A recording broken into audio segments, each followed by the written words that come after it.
Didn't we all love watching fairy tales and the happy ever afters that appeared on TV?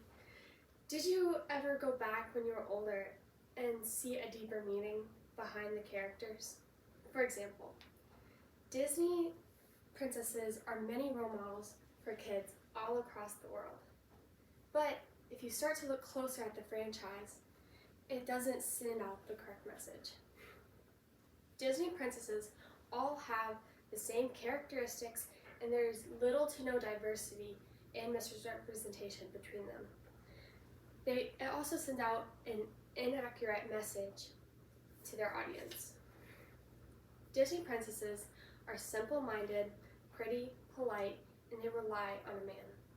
In 2007, in The Role Model of the Princess in Walt Disney's animated film, the author Bruce said, "They are kind, smart, caring, polite, brave, they always sing and dance, and they always get their happily ever after." And in 2013, in Walt Disney's The Birth of the American Fairy Tale, the author Moa said, "The good people always get their happily ever after, while the villains are always dead or they get banished." Recently, they are starting to evolve, both showing masculine and feminine characteristics, and the love being shown turns from romantic to family or even self-love. While the recent changes are good, they still can do a lot better. There's also little to no diversity, and there's misrepresentation. There are 3 non-white princesses, Tatiana, Mulan, and Pocahontas, and they're the 3 most forgotten princesses out of all 14.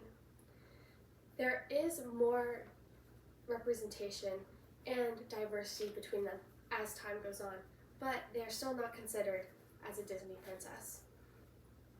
In 2016, in Chapter 4, Online Fan Activism and Disruption of Disney's Problematic Body Prejudices, the author Leo says that there was a doll of Merida when Brave was coming out. In the movie, she had this untamed curly hair, a plain dress, a sash, and a bow and arrow. When they were releasing the doll, her dress became bedazzled, basically. The sash and the bow were removed, and her hair became this tamed, luscious, curly hair. And Ursula, the villain in The Little Mermaid, in the doll version, she was a third of her original size. Her tentacles were taken away and replaced with a fluffy, ruffled dress, and her double chin was completely removed, leaving a sharp jawline and high cheekbones. Disney tries to constantly make the perfect, idealistic, anatomically incorrect body shapes, and it gives the false impression of who people are. Lastly, they don't realize the impact that the audience has on the films.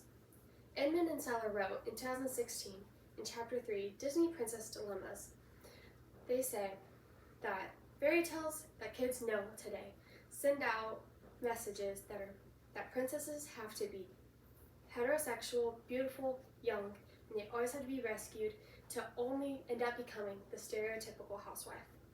Further, therefore, there have been instances that people have said that they felt obligated to enter a heterosexual relationship despite their distaste, but eventually overcoming that influence that Disney gave them. Ross, in 2004, in Escape from Wonderland, Disney Fairy Tales, and Female Imaginations, says that Disney controls the message, but in the studio, conflict arises between control and imaginative freedom, and this ends up sending the mixed messages in the films, and the kids get caught in the crossfire. Disney relies on the connection made by kids to grow as a brand. At the end of the day, parents watch their kids fall in love with all of these movies, blind to the true message that is being sent, and the parents wonder where their imagination will end up taking them. Whitley, in 2013, in Learning with Disney, wrote, "As they get older, they will fully understand the true message. Maybe they don't want to become Ariel or Belle or Cinderella.